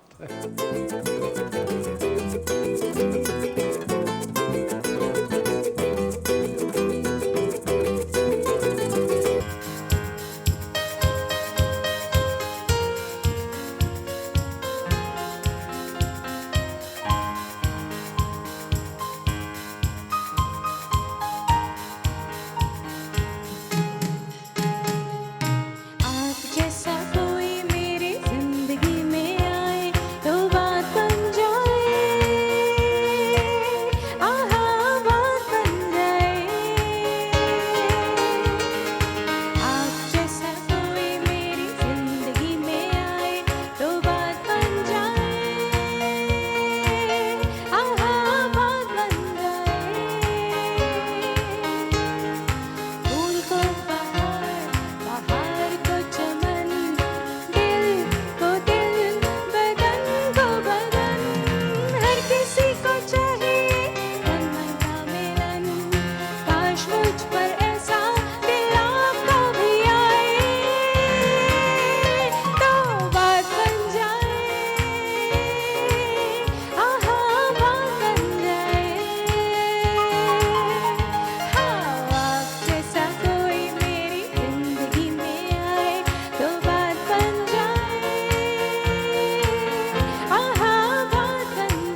वाह वाह वाह। वेलकम बैक खवातीन और हजरात, आप देख रहे हैं द मॉर्निंग स्टार। एक बार फिर आपको शो में खुशामदीद कहते हैं और अब आपकी मुलाकात कराते हैं हम red and white king size filter. हमारे साथ है हुमा अदनान। कैसे आप हुमा? मैं बिल्कुल ठीक, आप कैसे? मेरे को मैंने रेड एंड वाइट पहना, मैं बचपन में सुनते थे, याद है आपको? बिल्कुल बिल्कुल। हुमा बहुत अच्छा आपने गाना गाया, Thank you, बहुत ही खूबसूरत। हुमा मुझे पता ही चला है कि आपको बहुत ज्यादा शौक है सैड म्यूजिक सुनने का। क्या ये सच है? नहीं, ऐसा बिल्कुल नहीं है। Depends on mood and time and situation I guess. अच्छा, कि कौन सी सिचुएशन में वैसे सैड सुनना चाहिए? कौन सी ये आपको मुझसे ज्यादा अच्छा पता होगा। क्यों भाई, मुझे क्यों पता होगा? मतलब किसी भी इंसान को पता होगा, उनकी अपनी सिचुएशंस होती हैं लाइफ की। बिल्कुल सही कह वो रही कह रही है, इसका मतलब है इतने ब्रेकअप्स आपके हुए हैं? नहीं नहीं, नहीं, मैंने ऐसा बिल्कुल नहीं ब्रेकअप में कहा। तो नहीं सुनते। नहीं, यही कभी कभी ऐसा भी होता है कि आपका mood it's not about breakup. कभी Not कभी always इंसान about breakup. डल फील करता है, मूड अच्छा होता है, कभी नहीं होता। ज्यादातर जो है वो गाने आप Very much देखें, मैं तो सैड म्यूजिक तब सुनता हूँ जब मेरी सैलरी डिले होती है। लगता है सब कुछ खत्म हो गया। मेक सेंस, लेकिन है ना? लेकिन फेयर असल इनफ। बात ये है कि ज्यादातर जो जितने भी गाने सैड सॉन्ग्स हैं सब में यही है ना, ब्रेकअप वाली सिचुएशन होती है ना उसमें, है ना, यही होता है लेकिन ना? आप ये अब मानते उनकी थे? सैलरी लेट नहीं होती ना, हाँ। इसलिए। नहीं, आप मुझे एक बात बताएं, अगर आप एक आर्टिस्ट हैं, आप ये बात मानती हैं कि जब दिल टूटता है तो आप बेहतर आर्टिस्ट बनते हैं? हाँ, मानती हैं ये? बिल्कुल। तो आप एक अपने आप को बेहतर आर्टिस्ट समझती हैं? Yes I am. आई तो कैन इसका मतलब आपका दिल टूट चुका है, आप ये कहना चाह रही हैं? दिल विल टूटना क्या होता है? I don't know. नहीं मतलब आपका हार्ट ब्रेक जिसको कहते हैं। नहीं, मुझे लगता है कि कोई भी इंसान किसी भी सिचुएशन को बहुत इजीली टैकल कर सकता है। It's all in your head, that's it. It's all in your head. It's all in your ये हेड। चीज मैं मानता हूँ, ये चीज तो है। लेकिन आपने बहुत अच्छा गाना गाया हुमा, थैंक यू वेरी बहुत मच। शुक्रिया। अब चलते शेफ मुनीजा के पराठे की तरफ। शेफ मुनीजा, मेरा पराठा नहीं है, ये आलू का पराठा है। एक ही बात है। अब सॉरी, अब क्या मतलब आप ही ने बनाया देखिए, ना? आलू वो चीज़ है जो हर चीज़ के साथ एडजस्ट हो जाता है, हर चीज़ को बैलेंस कर देता है, उसके फ्लेवर को बढ़ा देता है। सही है? तो हमेशा बात ये है कि आप जिस चीज़ को भी सुने उसको पॉजिटिव लिया करें, ठीक है? अच्छा, हमारा पराठा देख सकते हैं। और मुझे असफर, आप पूरा वक्त, आप मुझे पूरा आवाज़ वक्त आ रही है आपको? करेक्ट है, हाँ। बिल्कुल सही है। अच्छा, दूसरा पराठा जो हम बता रहे थे कि हमने क्या किया, एक पराठा बेल लिया, उसके बाद हमने उसके ऊपर आलू की फिलिंग लगाई, दूसरा जो है वो रोटी बेल के उसके ऊपर कवर करके शेफ इसी मुनीजा, मुझे एक तरीके बात से। बताएं, ये जो आपने हाफ पराठा बनाया, इसके अंदर आपने सिर्फ फिलिंग की एक ही मिकदार डाली है? नहीं, ज़्यादा ऑब्वियसली ज़्यादा गई है ना इसमें, अच्छा, ठीक है? ठीक बस है। इसको आपने ध्यान से डालना है। जो नए लोग बना रहे हो, पता चला वो जोश में डालें, खुशी खुशी में, और उसका सारा घी उड़ के आए और हाथ वाथ जल जाए, ठीक है? तो ये आपने घी इस पे लेकिन सही से शेफ लगा मुनीजा ने आपने मुझे जो बेहतरीन टिप आज तक बताई है ना कुकिंग की, वो ये है कि देसी घी डालने से कड़क होता है। बिल्कुल। और आप देखें, हम फ्राई भी घी में कर रहे हैं जी। इसको, ठीक है? पराठा हो और घी ना हो तो सब- क्या बात है ना? सही है। तो ये घी हमने इसमें शामिल कर दिया। अच्छा, जल्दी से साथ में ना, जब पराठा हो साथ में कोई चटनी होनी अच्छा शेफ चाहिए। मुनीजा, आप बताइए चटनी तो मुझे थोड़ी ठंडी अच्छी लगती है इसके साथ, हाँ बिल्कुल, है सही ना? बात थोड़ी है। ठंडी हाँ, होनी चाहिए। क्योंकि पराठा थोड़ा सा गरम गरम होता है तो चीज़ों को बैलेंस कर देता है वो ना, ठीक है? अच्छा, चटनी बना लेते हैं। चटनी के लिए मैंने क्या किया था, मैंने यहाँ पे जो है ना वो हरा धनिया ले लिया, पुदीना ले लिया, चंद लहसुन की जवे ले ली 2 से 3, और थोड़ा सा 1 टीस्पून ज़ीरा लिया था, उसको मैंने ब्लेंड कर लिया था। ब्लेंड करने के बाद अब इसको आप 2 तरीके से यूज़ कर सकते हैं। एक तो हम इसका मिक्सचर जो है थोड़ा सा वो दही के अंदर शामिल करेंगे, ठीक है? तो ये हमारा हरा रायता बन जाएगा, ठीक है? इसको हमने इसमें मिक्स करा और बाकी नमक, बाकी चीज़ें हम डाल के इसको बैलेंस करेंगे, ठीक है? तो इसके अंदर मैं जो हूँ वो नमक शामिल करूँगी हस्बे जायका रायते में, और थोड़ी सी काली मिर्च शामिल करेंगे, अराउंड पिंच। और बस असफर, पराठा जल रहा है हमारा, बंदा पलट ही देता है यार। नहीं नहीं, जला तो नहीं। अभी जल जाता तो फिर आप बोलते शेफ मुनीजा आपने पराठा जला दिया, ठीक है? इसको मिक्स करा। अच्छा, इसमें थोड़ा सा ना काला नमक भी शामिल करूँगी, अराउंड 1 टीस्पून। अच्छा, सेम चीज़ जाएगी इसमें चटनी में, 1 टीस्पून के करीब काला नमक गया, नमक हस्बे जायका गया, और जो है इसके अंदर हम शामिल करेंगे लेमन जूस, जो इसको टैंगी फ्लेवर दे देगा, खट्टा कर लेगा, और आपकी 2 चीज़ें तैयार हो गई एक ही उससे। शेफ मुनीजा, अगर लेमन जूस किसी चीज़ में डालते हैं उसको कड़वा होने का भी तो थोड़ा खतरा होता है थोड़ी देर बाद? नहीं, लेमन जूस से कड़वा नहीं होता है। इस पर बात ये होती है कि आप जो है ना, अगर उसको पका रहे हैं लेमन जूस को, तो उसकी कड़वाहट आ जाती है। तो अगर किसी चीज़ में, किसी रेसिपी में आप लेमन जूस शामिल करें तो उसको पकाए नहीं, बिल्कुल लास्ट में शामिल करें, तो उसकी कड़वाहट नहीं आएगी, ठीक है? और हल्का सा घी हम इसमें लगा दें, ओह, बहुत यमी लग रहा है तो, है ना? और खुशबू कितने मज़े की आ रही है। अच्छा, ये चटनी हमारी बन गई, हरी चटनी, और इसको थोड़ा सा रायते को भी हम मिक्स कर लेते हैं यहाँ पर, और ये हमारा मज़ेदार सा हरा रायता जो है पराठे के साथ तैयार हो गया है। टूटेगा तो नहीं? नहीं नहीं, अब नहीं टूटेगा, अब ये पक्का मजबूत हो गया। ठीक है, थोड़ी सी मैं इसको फ्लेम हल्की करूँगी इस पर, ताकि ये जो है ना जी। जैसे आप क्रिस्पी चाह रहे हैं ना वैसा हो जाए। ठीक है, और अब असफर उस वाले के साथ ना आप टेस्ट टेस्टिंग करें। उसके साथ हाँ, वो जो बनना हुआ है ना रेडी, ठीक है, क्या कहते हैं? शेफ मुनीसा ये हो गया कड़क। कड़क हो गया? हाँ देखें आपके आपके मतलब के हिसाब से हो गया। जी। ठीक है, ये आ गई हरी चटनी हाँ हाँ हाँ, साथ में, और रायता मैं आपको दूंगी अभी। बहुत गर्म है भाई ये। अच्छा शेफ मुनीसा गर्म तो है। तो गरम गरम ही तो खाने में मजा है असफर। कि मिक्स दो, अच्छा आधा उधर आधा इधर। ये आ गया ना, साथ में एंजॉय करें ना। बेस।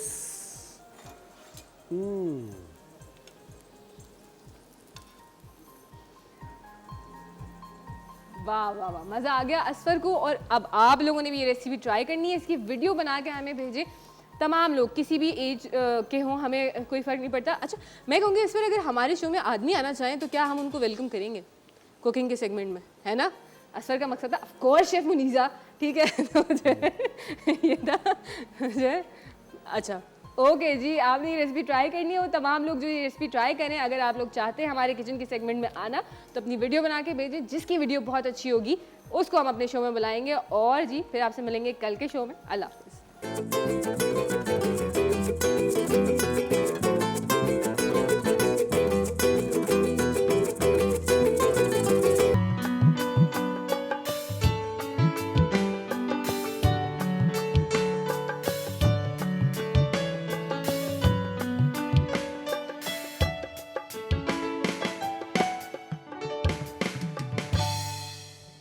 वेलकम बैक खवातीन और हज़रात, आप देख रहे हैं द मॉर्निंग स्टार और हमारे साथ है योगी वजाहत। सलाम से, कैसे हैं आप? वालेकुम अस्सलाम। खैरियत से? अल्हम्दुलिल्लाह। सर एक बहुत ही इंटरनेट पे एक मशहूर चीज़ है, कहते हैं अब योगा से ही होगा। अब लोग ये मानना शुरू हो गए हैं कि अब योगा से ही होगा। आज आप हमें क्या सिखा रहे हैं? देखो मेरे देश से तो मैं अंदाजा हो रहा है कि मैं वो रिवायती योगिक वे में नहीं हूँ। हाँ। मैं चाहता हूँ कि हम जो ऑफिस के अंदर हमारी प्रॉब्लम होती है, जिसको हम कॉर्पोरेट योगा या ऑफिस योगा कहते हैं जी। या वो लोग जो मेहनत कर रहे हैं, जिसको आप एक लफ्ज़ बड़ा खूबसूरत है, workout at work place. Workout at work place. तो वो मैं आपको करके दिखाऊंगा। ये मेरा ट्रेडमिल है, ठीक है, मैं अपने ट्रेडमिल में आता हूँ हाँ। ताकि आपको वहाँ पर प्लीज प्लीज। यानी ये ज्यादातर ऑफिस गोइंग लोग जो कि दफ्तर में हो, मर्द हजरात और खवातीन जो कि दफ्तर में होते हैं और उनको वर्कआउट का टाइम नहीं मिलता, लेकिन मेरे ख्याल से आप कोई भी काम कर रहे हो आपको लंच ब्रेक जरूर मिलता है, और लंच ब्रेक के अंदर ठूसने से बेहतर है कि आप ये कर लें, ये भी कर लें। जी, वो जो लफ्ज़ आपने ठूसना कहा ना, हाँ। वो गैस्ट्रोरिफ्लक्सोफेजल रिफ्लेक्स डिजीज करता है, गट्स करता है। Exactly. ठूसना नहीं है, खाना है। हाँ, खाना। लेकिन मैं कह रहा हूँ बहुत लोग हैं जिनकी फिजिकल इतनी ज्यादा मूवमेंट नहीं होती, लेकिन वो खाते डबल है। यार एक तो होता है फिजिकल एक्टिविटी, लेकिन ऐसा नहीं है कि अगर कोई बैठा हुआ है तो एक्टिविटी नहीं कर रहा। ठीक है वो भी एक एक्टिविटी में है ना जी। अगर मैं यूं करके बैठूं कुर्सी पे आगे होके जी। और अपने आप को इतना पीछे ले जाऊंगा, थोरेसिक मेरा जो है यानी सीने के पीछे की जो हड्डी है थोरेसिक, वो मेरे लगी हो तो ये मेरा लंबर जो है ना, ये आगे की तरफ पेट निकालेगा और लंबर में दर्द हो जाएगा। L4 L5 में L4 L5 में दर्द होता ही है कुर्सी पे गलत बैठने की वजह से। ठीक है। जो बैठे हैं, बैठ के क्या दर्द होना है यार, हाँ, ऑफिस में बैठे हुए कमर में दर्द हो गया तो इसका मतलब गलत बैठे। गलत बैठ रहे हैं। ठीक है, अच्छा इसको बैठना कहते चाहिए कि इतना पीछे जाएं कि मैं उर्फ आम में कहता हूँ कि जो आपकी पैरों की हड्डी है ये इस कुर्सी के साथ लगे और ये जो पिछला कॉक्सी बेस ऑफ स्पाइन है जी, ये आपका लग जाए। अब आपकी कमर बिल्कुल कुर्सी से फारिग है, अब पूरे वक्त आपको संभालना पड़ रहा है, आपका वजन वैसे ही कम हो जाएगा क्योंकि आप बैठे नहीं हैं, रिलैक्स नहीं है, अब आप अलर्ट बैठे हुए हैं। तो ऑफिस में हमेशा इस तरह बैठें, कोशिश करें कि अपनी आइज़ जो है आई बॉल लेवल पे रखें, इसको बहुत नीचे या ऊपर रख के मॉनिटर से काम करेंगे, सर्वाइकल हो जाएगा। ठीक है। ड्रॉप करेंगे, ड्रॉप शोल्डर हो जाएगा। और सर्वाइकल की एक बहुत बड़ी वजह हमारे साइड से बैठना भी है। तो एक तो सीधा बैठें ऑफिस में, पहली बात। दूसरे, बैठे बैठे आप वॉक कर सकते हैं, बैठे बैठे बैठे बैठे वॉक कर सकते हैं। कैसे? आप बड़े आराम से जिना बाग में जाइए, शालीमार बाग में जाइए, आप दुनिया के किसी बाग में जाइए, आंखें बंद करके सिर्फ आप अपने पैरों के हिलाते रहिए ऊपर, हील को उठा रहा हूँ मैं, कुछ भी नहीं कर रहा। अब ये कि कितना सिंपल काम है, टेबल लगी हुई है, काम हो रहा है। अगर बॉस आ भी गए तो उनको नहीं पता है कि इस वक्त आप शालीमार बाग में घूम रहे हैं, पता ही नहीं चलेगा ना। आराम से बैठे हुए बात करें। अगर आपको पास फुर्सत है तो थोड़ा सा रिलैक्स हो, बहुत ज़्यादा कुर्सी से थोड़ा हटे नहीं, लेकिन आप इस पैर को आप उठा भी सकते हैं। अगर ये सिंपल वॉक है और ये सब लंच से पहले का है। ठीक है। आप आए, अपने आप को फ्रेश किया और इस तरह भी कर सकते हैं। लेकिन मैं चाहता हूँ कि 3 हिस्से आपको बता दूँ। जी। पहले पोस्चर है, ब्रीदिंग है और मेडिटेशन है। अगर आप इसको 2-2, 3-3 मिनट भी करें तो ये 5 से 10 मिनट में कंप्लीट हो जाएगा आपका ऑफिशियल योगा या कॉर्पोरेट योगा। तो सबसे पहले हमने बैठने की बात की थी, बैठ के अंगड़ाई ले लेते हैं। मेरे हाथ जरा ऊपर की तरफ जाएंगे तो मैं इसको फ्रेम से शायद आउट हो जाऊंगा, लेकिन ये मैंने अंगड़ाई ली। कितनी दिलचस्प बात है कि सरकारी ऑफिस में कोई आदमी वो अंगड़ाई ले रहा हो, पीछे सामने वाला काम कर रहा हो, आके कहे साहब जरा काम करना है, वो कहते हैं खुद देखो मैं क्या कर रहा हूँ। तो ये अंगड़ाई लें, इस अंगड़ाई को ही चेंज कर दें, अपने साइड हाथ में यहाँ लेके आएँ और इसी हाथ को यहाँ लेके चले जाएँ। अब आपने क्या किया, अपने लंबर को स्ट्रेच किया और ये आप पूरे दिन फ्रेश कर देगा। फिर आपने हाथ यहाँ रखा, फिर इसके बाद दूसरी साइड पे चले गए, अब आप फ्रेश हो चुके हैं। देखिए इस फ्रेशनेस में और अपने माइंड को अलर्ट करने के लिए आपको एक और काम करना होगा। अपने सीधे हाथ को उल्टे हाथ के घुटने पे रखें और थोड़ा सा अपने आप को ट्विस्ट कर लें, लेकिन ट्विस्ट इस तरह नहीं कीजिएगा, बिल्कुल स्ट्रेट अलर्ट हो गया। हाँ। और गर्दन को भी घुमा लीजिए आईबॉल लेवल पे रखते हुए। अब क्या किया आपने कि अपने जो नर्व्स हैं आपकी 72,864 72,864 नर्व्स, मेडिकल साइंस 72,000 बोलती है, हम योगा में इसको 864, ये अब चार्ज हो गई। अब क्या हुआ कि एनर्जी आपके ब्रेन में जा रही है, आपको अलर्ट फाइलें वाले नजर आ गई, सब कुछ नजर आ गया, ये भी पता चल गया मैं ऑफिस में बैठा हूँ, है ना। आदमी ऑफिस में आके भी नहीं होता बाज़ दफ़ा, मैं कहाँ हूँ, डॉक्टर कौन हूँ, वो हो जाता है।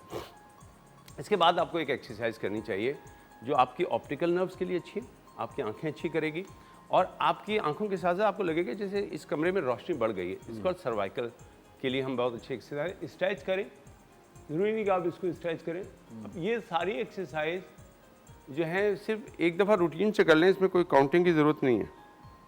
लेकिन अगर आप काउंटिंग से करते हैं, आपके पास वक्त है, और सरकारी दफातर में तो खैर बहुत वक्त होता है, मैं प्राइवेट ऑफिस की बात कर रहा हूँ, वहाँ इतना वक्त नहीं होता। और ये पुरसुकून होके करनी है, यानी जल्दी में ना करें, रिलैक्स होके करें। इसको थोड़ा सा रिलैक्स ये भी कर सकते हैं, ओवर स्ट्रेच है लेकिन इसको सिंपल स्ट्रेच से करें। 3 करना है, अप एंड डाउन, साइड और साइड बेंडिंग, ठीक है, ट्विस्टिंग एंड बेंडिंग, ये एकदम अलर्ट कर देता है आपको। फिर आपने आया शोल्डर पे, क्योंकि ऑफिस में देखो सबसे ज़्यादा जो प्रॉब्लम आती है ना, सर्वाइकल पे आती है और बैक पेन पे आती है, नी में आती है, लेकिन उसकी कोई और वजूहत है, मैं उस पर नहीं जा रहा। तो आप क्या करें, सर्वाइकल से बचने के लिए अपने दोनों हाथों को इस तरह कानों को रोटेट करें। मैं कभी कभी मजाक में कहता हूँ ये कर रहे हैं और सामने से बेचारा कोई आ जाए, सर आपसे काम है, वो कहेगा इस काम हम छोड़ें, पहले ये बताएं आपकी तबीयत सही है सर, आपको क्या बिल्कुल है ना, बिल्कुल सही बात है। ऑफिसर बताओ क्या है, बैठा और सामने से कोई आके कहे सर मुझे फाइल देनी है, वो कहेगा सर बुरा मत माने, मैं एक अच्छे डॉक्टर को जानता हूँ, आप चले मैं आपको भी इलाज करा दूं। बिल्कुल ऐसे ही। और अगर कोई फनी करना है तो फिर आप यूं ही करें, ये नहीं करना है, वो कहेगा डॉक्टर साहब रात को ना हमारे यहाँ भी डिस्को होता है, आप आ सकते हैं, तो बड़ा मसला हो जाता है। ये सारी हमने अपर बॉडी के लिए, अपर बॉडी के लिए हम सर्वाइकल को बचा रहे हैं। ठीक है, हम लोग इस बारे में और बात करेंगे, लेकिन वक्त हो जाता है एक छोटे से ब्रेक का। खवातीन और हज़रात, कहीं मत जाएगा, मिलता है आपसे थोड़ी सी देर बाद।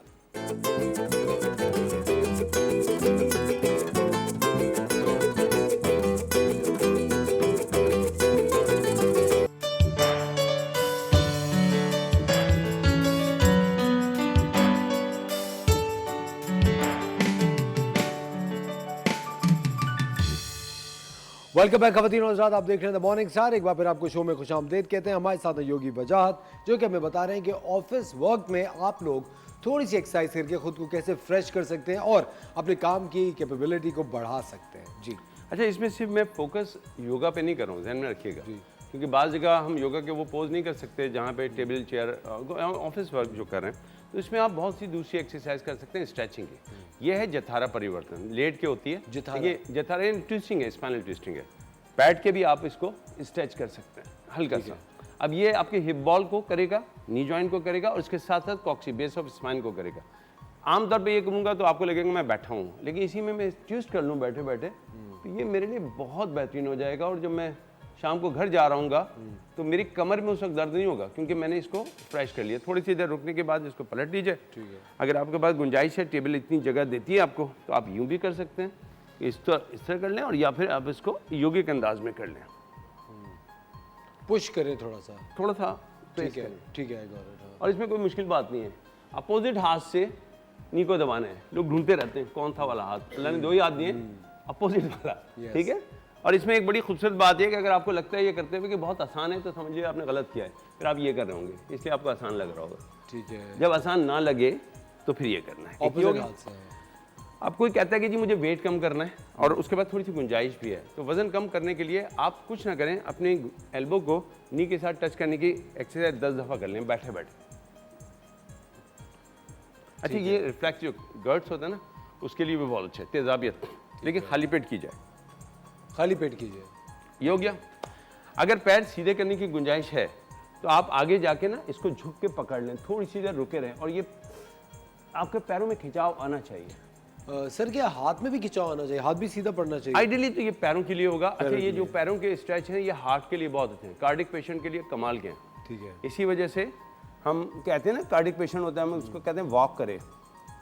जब ये हमारे 3 दिल होते हैं ना, लोगों के बहुत सारे होते हैं, मैं उनकी बात नहीं कर रहा, आपके पता नहीं कितनों के मुझे नहीं पता, ठीक है, बट एक दिल यहाँ होता है, 2 दिल यहाँ होते हैं, एक ये जो पिंडली में होते हैं, जिसको जो ख़राब हो जाए तो फिर वो जो है जो हमारे नसें जो है ना वो बड़ी हो जाती हैं, यानी नीली आपको हो जाती है ना, वेस्कुलर प्रॉब्लम होती है। फिर अब देखें, ये जो है स्ट्रेच किया हमने, आप दोनों हाथों से भी कर सकते हैं, आप एक हाथ से, लेकिन ये जरूर रखिएगा कि कुर्सी आपकी जो है एग्जीक्यूटिव चेयर ना हो, ठीक है, वरना फिर आपको हॉस्पिटल जाना पड़ेगा। ठीक है, स्लिप हो जाएगी। ओके। व्हील ना लगे, ठीक है, आराम से बैठें जैसे ये वाली है।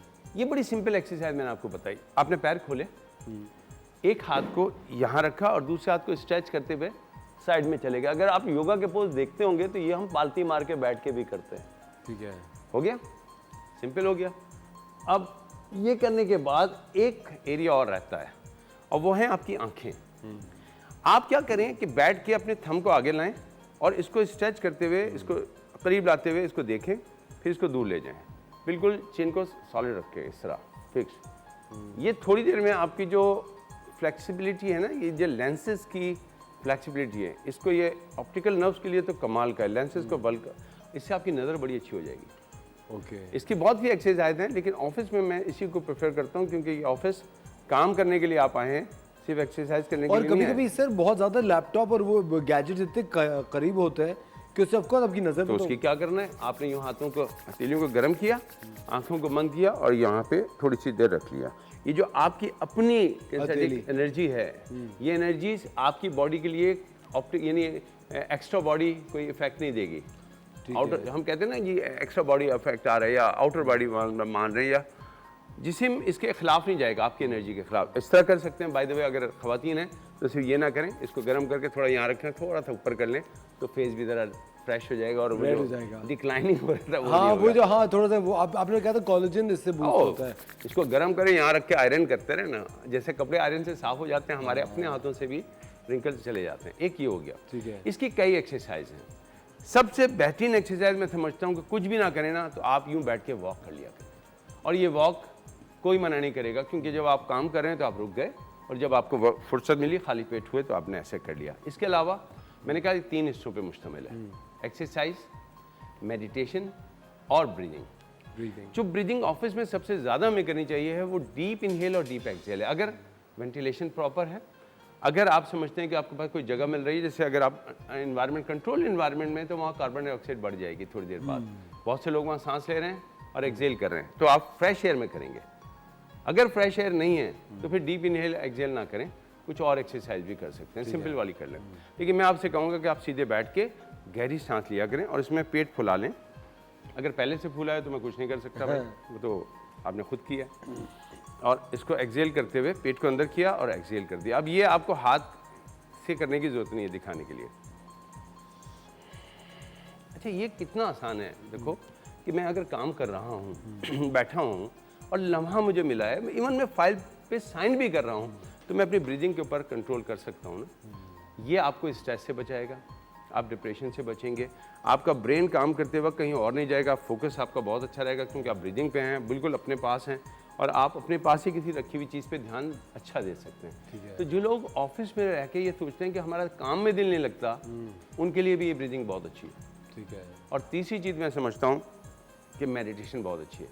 जब आप घर जाने लगें तो एक लम्हे के लिए आंखें बंद करें, आराम से बैठें, कमर सीधी रखें और सोचें कि आप कितने खुशनसीब हैं कि आज अल्लाह ताला ने आपको रिज़्क़ हलाल कमाने का मौका दिया। आप अल्लाह का शुक्र अदा करें, उससे कहें है परवरदिगार, मुझसे ज़्यादा लायक, मुझसे ज़्यादा टैलेंटेड लोग बाहर शायद बेरोज़गार हैं, तेरा कितना एहसान है कि तूने मुझको रोज़गार दिया है, उसका पहले शुक्र अदा करें। और ये सोचें कि क्या आपने हक़ अदा कर दिया अपने ऑफिस का। है रब मुझे जिस काम के लिए दिया गया ये मौका, मुझे मौका दे दें, तौफीक दें कि मैं वो काम एहसन तरीके से करूँ। देखो बेटा, घर जाते हुए ये सोचना चाहिए कि घर जाके जो हम पैसे लेके जा रहे हैं वो हलाल लेके जा रहे हैं। घर पे जाके हमें हलाल आराम की चीज़ें देखना पड़ती हैं, लेकिन जहाँ से लेके जा रहे हैं वो कैसा है। तो आप मेडिटेट करें, अल्लाह का शुक्र अदा करें और उसके बाद रिलैक्स होकर सोचें अब मैं अपने घर जा रहा हूँ, सारे यहाँ की जितनी भी दुख दर्द तकलीफें बातें थी यहाँ छोड़ रहा हूँ और अब मैं जा रहा हूँ अपनों के पास जिनके लिए मैं यहाँ बैठा था। अपने अंदर एकदम यूँ खुशी लाएं। और जब आप घर जाएंगे और बेगम कहेंगे चलें शॉपिंग पे, तो गुस्सा नहीं आएगा क्योंकि आप ये सोच के आए हैं। और बच्चे जब आगे लगेंगे तो आपको बुरा नहीं लगेगा। आप अपने दुख दर्द अपना ऑफिस में छोड़ के जाएं और जब घर में जाएं तो घर वाले की हैसियत से और फुल एनर्जी लेके जाएं। yes, बहुत बहुत शुक्रिया sir, thank you very much. ख़वातीन और ज़ात, वक्त हो जाते हैं एक छोटे से ब्रेक का, मिलते हैं आपसे ब्रेक के बाद।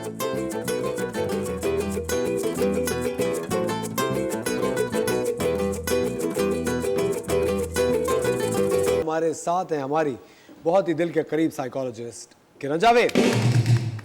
सलाम किरण, कैसे आप? वालेकुम अस्सलाम असफर, मैं ठीक हूँ, आप बताएं। मैं बिल्कुल बेहतरीन खैरियत से।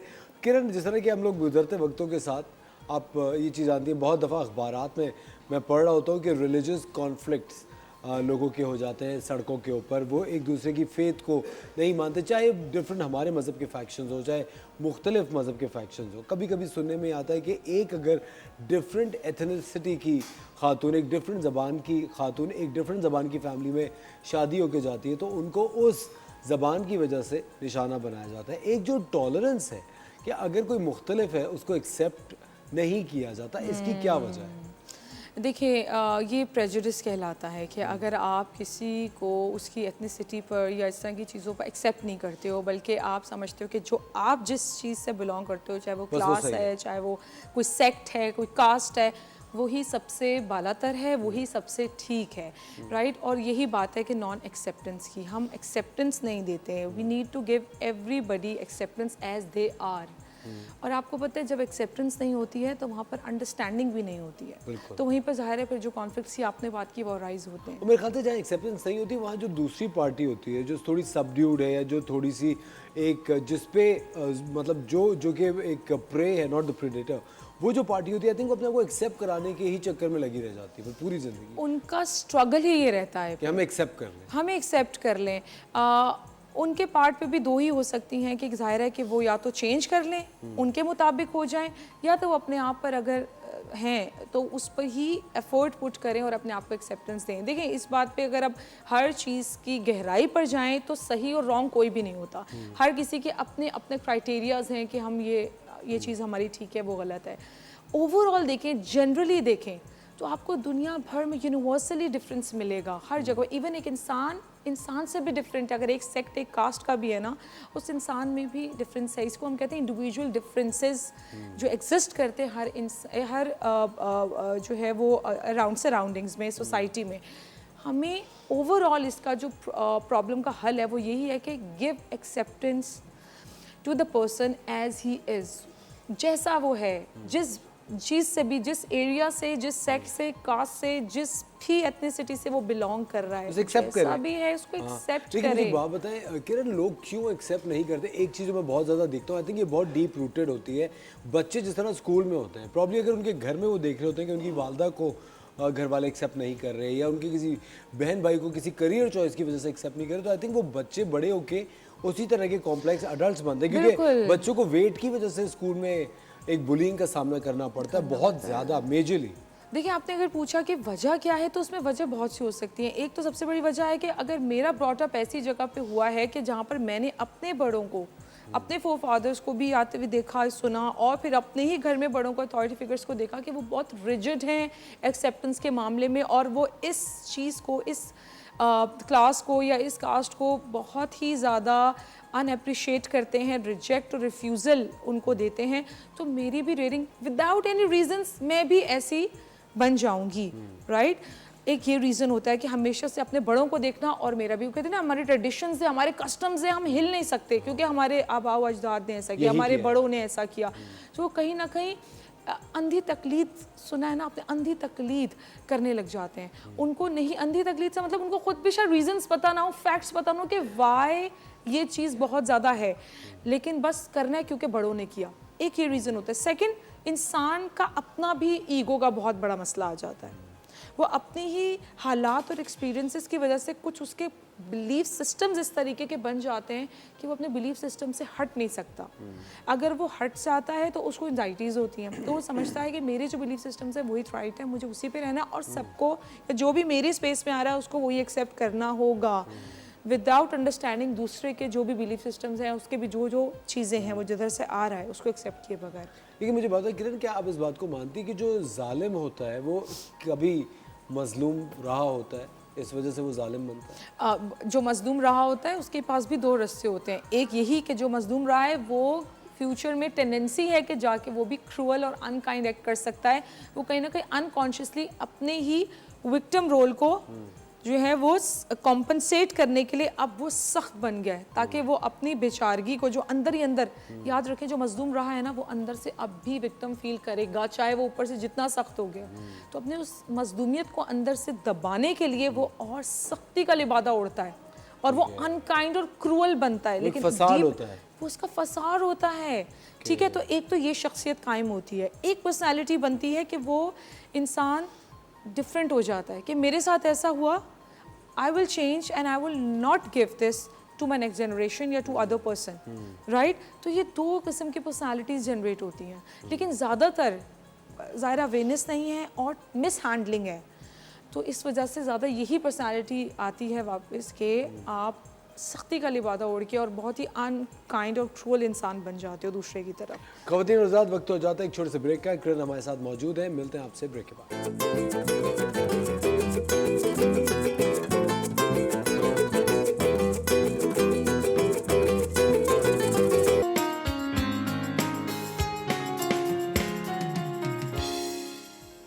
वेलकम बैक खवातीन और हज़रात, आप देख रहे हैं द मॉर्निंग स्टार। एक बार फिर आपको शो में वेलकम कहते हैं और बात बड़ी इंटरेस्टिंग चल रही है हमारी साइकोलॉजिस्ट किरण जावेद से कि हम लोग जिस तरह के हमारे इर्द गिर्द में लोग होते हैं, उनके डिफरेंट बिलीफ्स होते हैं, डिफरेंट चॉइसेस होती हैं, हम उन्हें क्यों ईजिली एक्सेप्ट नहीं कर पाते, हम क्यों उन्हें बदलना चाहते हैं और हम क्यों ये टारगेट लेके चल रहे होते हैं कि हमने इसको बदलना है, हमने उसको बदलना है। हम क्यों लोगों को जिस तरह के वो होते हैं, अगर वो अपनी तर्ज पे सही हैं, हम उन्हें क्यों चेंज करना चाहते हैं। मुझे एक बात किरण बताएं कि बहुत सारी खवातीन इस वक्त हमारा शो देख रही होती हैं और वो अपने घर में, अपने इन लॉज में एक्सेप्टेंस की एक जंग ताहयात उनकी जारी रहती है।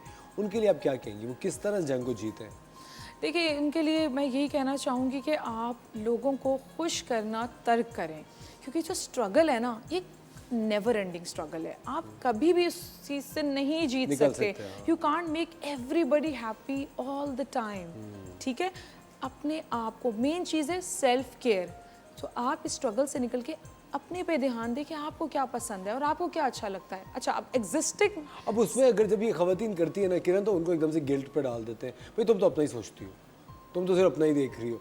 आप समझ रही, क्योंकि अगर आप सोसाइटी है ना, अगर आप सोसाइटी को छान के अगर ये प्रॉब्लम्स देखें तो यही होता है, जहाँ पे एक खातून एक जॉइंट फैमिली में अपने ही कुछ करने के लिए सोचती है कि अपने आप को तवज्जो देती, तो एकदम से उसको विलन का एक रूप देना। सबसे पहले तो बच्चे हैं तो बच्चों का जाना, तुम्हें बच्चों की परवाह नहीं है, जॉब पे निकल गई।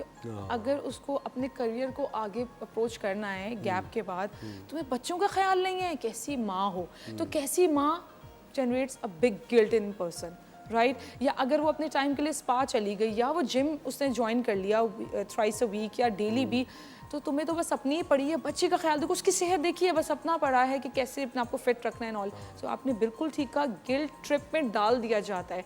बात यही है, या तो आप लोगों की सुन लें या तो आप देख लें कि आपके लिए क्या बेहतर है। क्योंकि देखिए, वही बात, हर किसी को आप हर वक्त खुश नहीं रख सकते। आप अपनी प्रायोरिटीज़ देखें, लेकिन कंसिडरिंग आप अपनी रिस्पॉन्सिबिलिटीज़ भी साथ साथ अलाइन कर रहे हो, पूरी कर रहे हो। पहले खुद को बचाना भी तो जरूरी है। हम हमेशा अपने क्लाइंट्स को एक चीज़ इंडोर्स करते हैं, that is self care. Your self is the first and this is not being selfish, this is the self care, self love. लोग जो सेल्फ केयर को सेल्फिशनेस के साथ, सेल्फ सेंटर्डनेस के साथ कंफ्यूज कर देते हैं। लेकिन प्लीज़ लोगों की मत सुने। आप देखें, when you are fulfilling every responsibility, अपने आसपास के लोगों की, जो आप शोहर बच्चे जुड़े रिश्तों की रिस्पॉन्सिबिलिटीज़ पूरी करें, तो अपना ख्याल करें, क्योंकि अपना ख्याल करेंगी तो फिर ये रिश्ते जुड़े हैं ना, और इनका भी ख्याल कर पाएंगी। लेकिन किरण, आप इस बात से एग्री करती हैं कि देखिए जिस तरह आजकल आपने बहुत दफ़ा ये सुना होगा कि ख़वातीन चाहती हैं कि उनकी जो ड्यूटीज़ हैं, एक जो होमली ड्यूटीज़ हैं, वो उनके जो हस्बैंड्स हैं वो उसको इक्वली बांटें, लेकिन बहुत सारे लोग ये मानते हैं कि भाई जो ये सारे औरतों के ही काम हैं, स्टीरियोटाइप है ना, स्टीरियोटाइप कर देते हैं। बहुत ये। और आपको पता है कि अगर इस्लामिक रेफरेंस भी देखें तो सुन्नत भी है कि अपनी वाइफ के साथ आप बटा सकते हैं, काम बांटें, हम बांटें, और घर के कामों में भी आप हेल्प कर सकते हैं। इसके अलावा उन्हीं की एक, अगर अज़वाज मुताहरात में से देखें तो एक हैं जिन्होंने ट्रेडिंग की, तो बिजनेस किया, काम किया। सो देखिए दोनों तरफ है, दोनों चीज़ें मिलती हैं, यानी हस्बैंड की तरफ से भी घर में सपोर्ट और वाइफ की तरफ से भी कि वो भी बाहर अपने करियर को अप्रोच कर सकती है। ये चीज़ें मिलती हैं with in Islamic boundaries, with in Islamic boundaries, with references. अगर आप इस चीज़ को चेक भी कर सकते हैं, अगर मैं कह रही हूँ तो it's all real and based on history और इस्लामिक हिस्ट्री। अब पॉइंट ये है कि इस्लाम भी अपने मुताबिक यूज़ कर रहे हैं, उससे भी ज़्यादा सोसाइटी को लेके नहीं। इस सोसाइटी में तो औरत का काम ही ये है कि वो ये करे, otherwise she is not a good mother और अ गुड वाइफ और अ गुड वुमन और अ गुड बहू और a good woman in general. तो फिर हमारी सोसाइटी में फिर और यही तो करेगी कि एक्सेप्टेंस के लिए स्ट्रगल में रहेगी। आई थिंक ये चेंज ऑफ जनरेशन भी है। मुझे लगता है कि हमारी बहुत सारी एक मेजर जनरेशन अम्मियों की रही है जो कि बहुत होम बाउंड थी, जो कि सिर्फ घर में ही उन्होंने सारी ज़िंदगी गुजारी, और उन्होंने कभी भी अपने मुतालबात जो उनको समझा ही नहीं कि वो वैलिड है। उनको लगा कि बस एक पैटर्न लाइफ है जो कि हमारी नानी ने गुजारी और होगी। सेक्रीफाइस करना एक वुमेन का निशानी है, एक साइन है। Women is a sign of sacrifice, कि अपनी कुर्बानियाँ दे के ही तो बच्चे, शौहर, घर चलेगा। ठीक है, ऐसा नहीं है। रिश्तों में टू वे होता है। साइकोलॉजी सेज रिलेशनशिप में टू वे चीज़ें चलती हैं, गिव एंड टेक है। बिल्कुल सही बात। हैव रिस्पेक्ट, गिव रिस्पेक्ट, और इसके अलावा आप अंडरस्टैंडिंग दें, आपको भी अंडरस्टैंडिंग मिलेगी। ठीक है, एम्पैथी दें। अच्छा, हमारा एक बड़ा मसला ये है कि एम्पैथी से ज़्यादा सिंपैथाइज किया जाता है। ये डिफरेंस है बहुत बड़ा। बेचारी, तरस आना, हाय इसके साथ ये हो गया, देखिए इसमें फ़र्क है। सिंपैथी इज़ बेसिकली आपने किसी को उस हालत में देखा, एक्नॉलेज किया, अरे तुम्हारे साथ तो ये हो गया, बहुत बुरा हुआ, ये वाली चीज़। और एम्पैथी इज आपने उसको फील किया, उसके दर्द को फील किया। तो जब उसके दर्द को फील करेंगी ना, खुद करेंगी, तो आपको फील नहीं होगा कि, क्योंकि आप अपने लिए तो और तरस वाले जुमले नहीं कह सकते हैं। ठीक है, सो सिंपैथाइज करने से बचें, क्योंकि ये इंसान को और डाउन कर देता है। एम्पैथी करें, एम्पैथाइज करें लोगों के साथ, उनको समझें, उनको अंडरस्टैंड करें, उनका दर्द समझें, उनके दर्द को खुद देखें। कहते हैं ना, उसके शू में आप जो है वो अपने आप को डाल कर देखें। Put yourself in their shoes, Exactly. और फिर आप वो समझ सकेंगे। एग्जैक्टली, बिल्कुल सही बात है, और ये बहुत ज़्यादा ज़रूरी है। लेकिन हमारा वही जो बात है कि हमें लोगों को जिस तरह के वो उनको एक्सेप्ट करना चाहिए, और जितनी भी ख़वातीन हमारा शो देख रही होती हैं, जिस तरह किरण ने एक बात की कि एक खातून जो है वो एक इतनी ज़बरदस्त होम मेकर होती है, एक इतना डायनामिक माइंड होता है, उसको लिमिट क्यों करें? और मुझे भी उसका जवाब नज़र नहीं आता। आई थिंक बच्चे भी एक पॉइंट तक बड़े हो जाते हैं, जब वो स्कूल जाने शुरू हो जाते हैं, तो then you start making time. आपको फिर अपने लिए भी वक्त निकालता है, और आप अगर अपने लिए वक्त निकाल रही हैं तो वो कोई गलत नहीं है, कोई गुनाह नहीं है। एक बात, और दूसरी चीज़ ये, हमें जितने भी मुख्तलिफ लोग होंगे इस दुनिया में, तो ही तो इस दुनिया में रंग आएंगे, तो ही तो इस दुनिया में कलर आएगा, और हमें लोगों को उनकी ओरिजिनलिटी के साथ, उनकी चॉइसेस के साथ एक्सेप्ट करना चाहिए। सही गलत जज करना अल्लाह ताला का काम है, हमारा नहीं है। हमें तो अल्लाह ताला की सारी मखलूक हर किसी से अच्छी तरह से पेश आना है, हमारा बस ये काम है। किरण, बहुत शुक्रिया आपका, थैंक यू सो मच। ख़वातीन और हज़रात, आपका बहुत शुक्रिया द मॉर्निंग स्टार देखने के लिए। कल सुबह फिर इंशाल्लाह आपके साथ होंगे एक शानदार सा शो के साथ। अपना ख्याल रखिएगा, खुदा हाफ़िज़।